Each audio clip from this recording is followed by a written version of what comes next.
Halo guys, gue mau menyampaikan tentang bagaimana sih cara membuat latar belakang yang benar. Nah, tips ini saya sampaikan berdasarkan pengalaman saya dalam membuat beberapa artikel jurnal maupun buku yang sudah saya publish di beberapa tempat.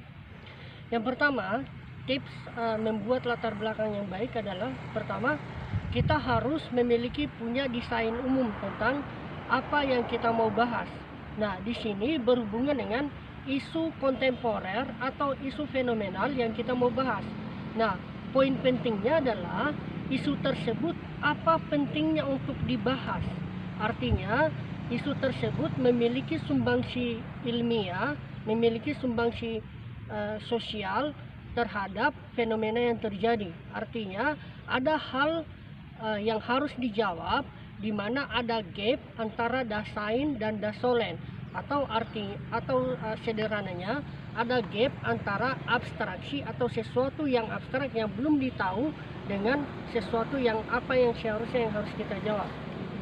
Yang kedua yang kita harus tahu adalah ketika kita memiliki desain umum atau isu fenomenal yang kita akan bahas, maka kita harus memiliki sumbangsi data. Maka data di sini yang kita maksud adalah baik data primer maupun data sekunder. Nah, data primer itu kita peroleh dari wawancara, kemudian survei dan lain-lain. Sedangkan data sekunder kita peroleh dari beberapa dokumen, baik jurnal maupun buku-buku atau sumber lain.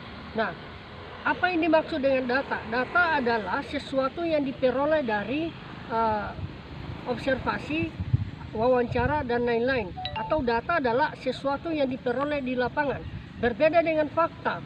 Fakta itu adalah sesuatu yang diperoleh berdasarkan hasil dari data lapangan.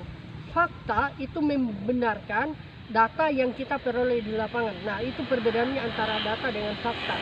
Yang ketiga, ketika kita memiliki data, kita harus menganalisis bagaimana faktor penyebab dari masalah yang kita bahas. Misalkan kita bahas A, misalkan yang lagi populer nih, kita bahas tentang corona misalkan. Corona lagi yang penyebabnya apa sih sehingga corona ini kemudian menjadi viral di beberapa negara. Bahkan ada 185 negara.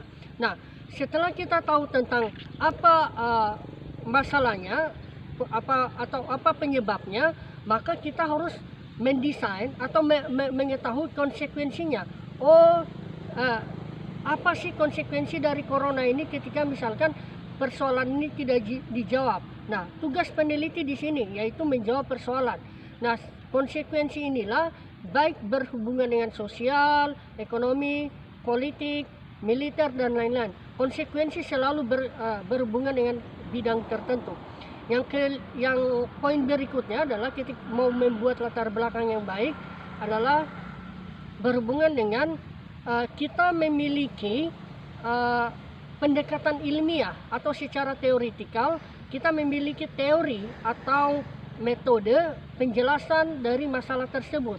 Dengan teori dan metode ini kita bisa menjawab masalah dengan benar.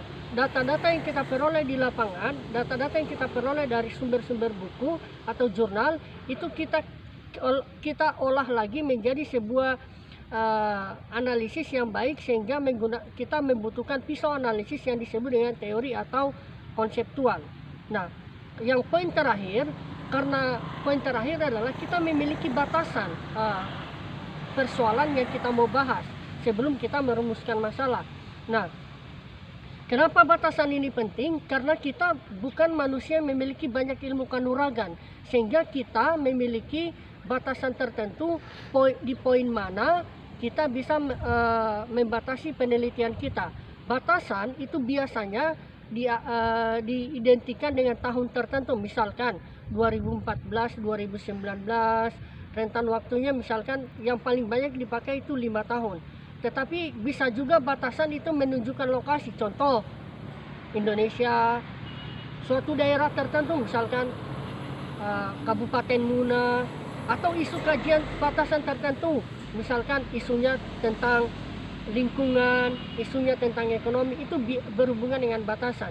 Nah, inilah faktor-faktor yang berhubungan dengan bagaimana kita membuat latar belakang yang baik agar kita bisa mendesain masalah yang baik. Karena dari latar belakang yang baik itu kita mampu mendesain rumusan masalah yang baik.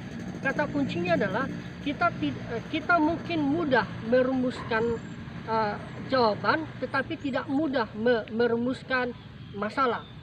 Merumuskan masalah yang baik itu bisa dibuat ketika kita mampu mengkonstruksi latar belakang dengan baik. Nah, metode yang kita bisa gunakan itu dengan dua pendekatan, yaitu dengan metode deduktif ataupun dengan menggunakan metode induktif. Induktif adalah kita menjelaskan fenomena dari yang sifatnya khusus ke peristiwa yang umum, baru kita merumuskan masalah. Kalau peristiwanya deduktif, kita menjelaskan fenomena secara umum dulu, baru kita menarik kesimpulan secara khusus, baru kita merumuskan masalah. Nah, demikianlah cara-cara membuat latar belakang yang baik. Semoga kita bisa bertemu di video berikutnya tentang bagaimana merumuskan rumusan masalah yang baik dalam sebuah penelitian ilmiah. Terima kasih.